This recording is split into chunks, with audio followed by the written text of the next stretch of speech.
Sigurado ako ngayon lang kayo makakakita ng ganitong klaseng waterfalls. Kahit na malayo ka sa falls, ramdam mo yung init niya. Dahil sa init, nagpapag-yung natin, lens. Ayun, nasa taas yung niya, hot spring. Doon siya nanggagaling sa taas.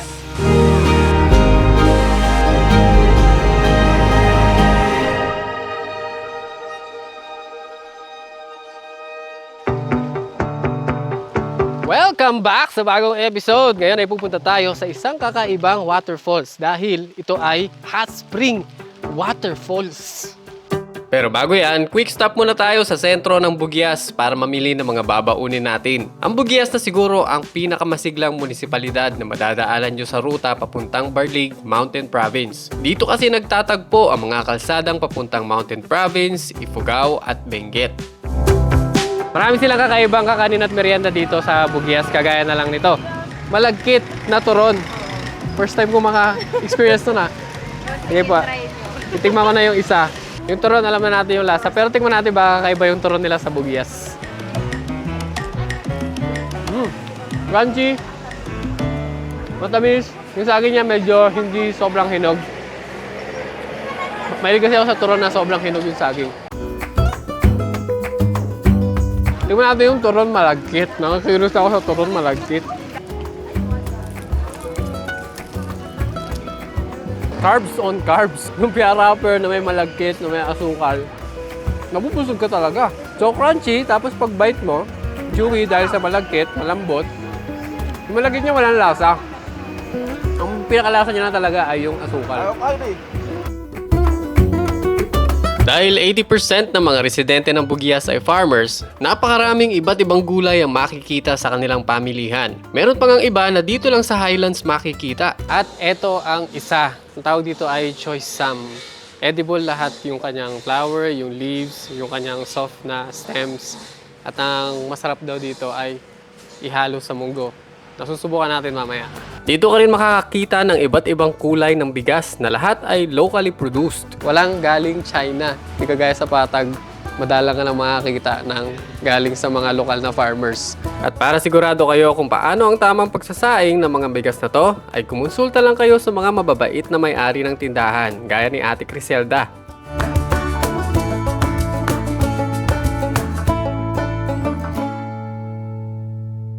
Meron tayong namataan na sunog. May nakita tayong sunog sa malayo, sa may gubat ng pine trees. Napakalayo. Parang walang doon, kalsada. So nag-iisip ako, paano nangyari nagkaroon ng sunog doon? Kasi kung malapit sa kalsada, posibleng napitikan ng upos ng sigarilyo o yung sigarilyong hindi pinatay kaya nagsimula yung wildfire. Pero doon, gitna ng bundok eh. Yung mga ganyang eksena dito sa Cordillera, common naman na yan, lalo pag parating na ang summer. Kasi natutuyo na yung mga damo, sila yung unang nag-i-ignite at nagsisimula ng wildfire. Pero nakakapagtaka pa rin talaga na nagsisimula sila sa gitna ng bundok at hindi sa mga gilid ng kalsada. Kung saan may chance na matapunan nga sila ng kung anumang nasusunog na nagsisimula ng apoy. Kaya naman sa mga naninigarilyo dyan, kung kayo ay pupunta ng Cordillera o kahit saan pang lugar kapag summer, siguraduhin wala nang sindi ang mga sigarilyo ninyo bago nyo itapon dahil sa isang maliit na baga ay maaring magmula ang malaking pinsala. Wow, rhyme! Malapit na tayo sa ating destinasyon. At isang sign na kayo ay nasa Barlig na ay itong ganitong view. Halos walang kabahayan. At 360 buong paligid nyo, napakadaming pine trees, pine forest. Talagang row na row yung kanyang mga bundok. Yun nga lang, marami ding mga landslide. Kaya mag-iingat. Hindi ko sinasuggest na magpunta kayo dito ng tag-ulan. Medyo delikado. Merong mga parts na merong riprap, pero marami ring parts na talagang malalaki yung guho. So kapag umuulan, maghanap na lang siguro kayo ng iba nyong mapupuntahan. Mga kaibigan, tignan nyo to.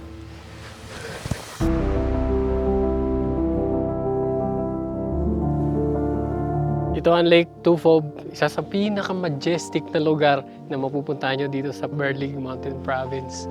200 ang overnight dito. Tapos 100 ang day tour. Nagkataon lang wala si Kuya Sunny, yung bantay. Kilala na tayo kahit wala siya. Pumasok na tayo since alam naman natin bukas nandito siya. Saka tayo magbabayad. Bakit natin kilala si Kuya Sunny?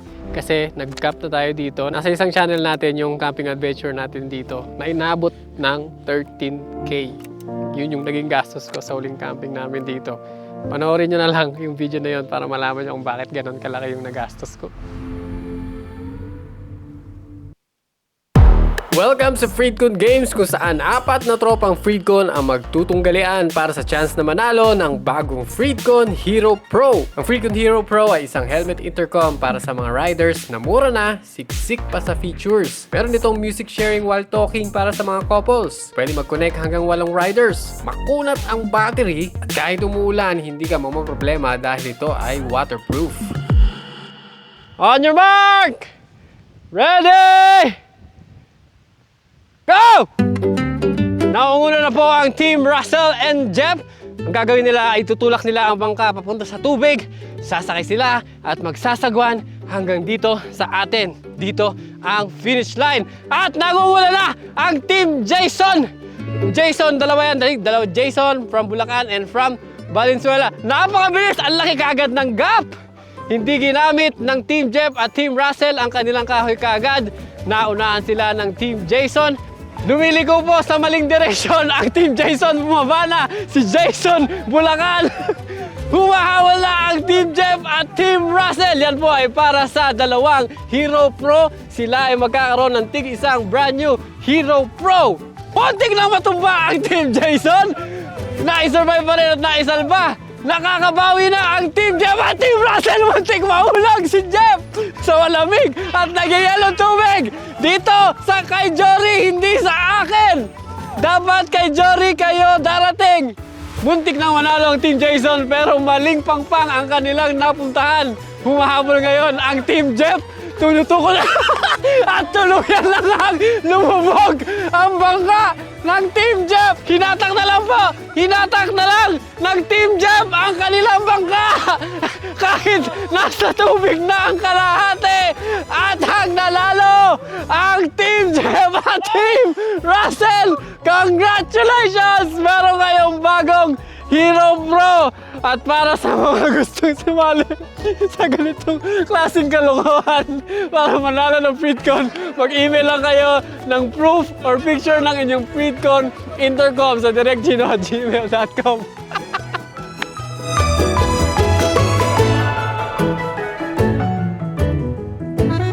Papunta na tayo sa ating pakay dito sa Barlig Mountain Province, ang kakaibang Hot Spring Falls.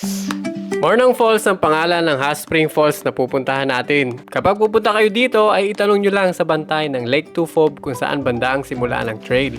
Napakaganda ng trail papunta doon sa falls. Bakit? Kasi ang majestic nyo, napakarami niyang moss na nakakapit sa mga puno. Ang ganda dito kasi pagkatapos ng mossy forest, bigla kayong papasok sa pine forest. Siguraduhin nyo lang na kayo ay may dalang tubig dahil sigurado nakakapagod yung paakyat. Tignan nyo naman yung tarik nito. Grabe. Kasama nga pala natin ang Team Stokwa, yung grupo ng ating mga subscribers and followers. So kung gusto nyo rin sumama sa ganitong klaseng adventure, gaya nga na sabi ko, mag-email lang kayo ng photo ng inyong sarili with Freedcon intercom na gamit ninyo sa directgino@gmail.com. Medyo delikado yung trail kasi hindi pa siya masyadong maayos at nag-uulan din kaya madulas yung daan. So mas magandang pumunta dito kapag hindi maulan. Kaya lang pag summer, baka maging tuyo yung falls. So tansyahin nyo na lang yung weather kung magbabala kayo pumunta ng Mornong Falls. Malapit na! Let's go!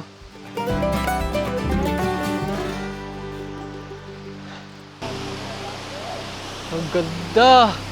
Sigurado ako ngayon lang kayo makakakita ng ganitong klaseng waterfalls.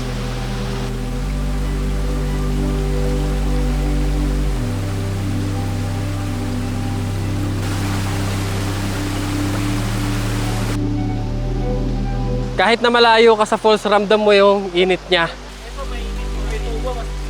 Dyan sa tubo yung mainit. Concentrated yung niya. Galing sa hot spring.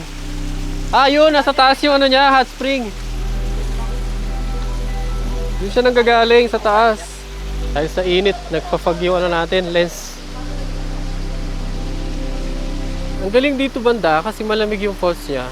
Tapos pagbagsak niya dito, yan hot spring na yan, kaya nakikita niyo orange yung mga bato.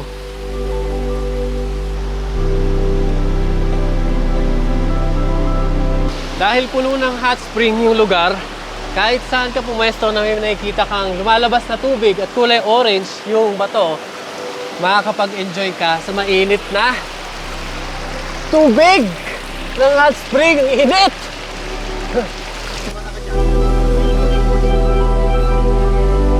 Para siyang literal na paraiso. Rainforest, waterfalls, tapos hot spring sa iisang lugar.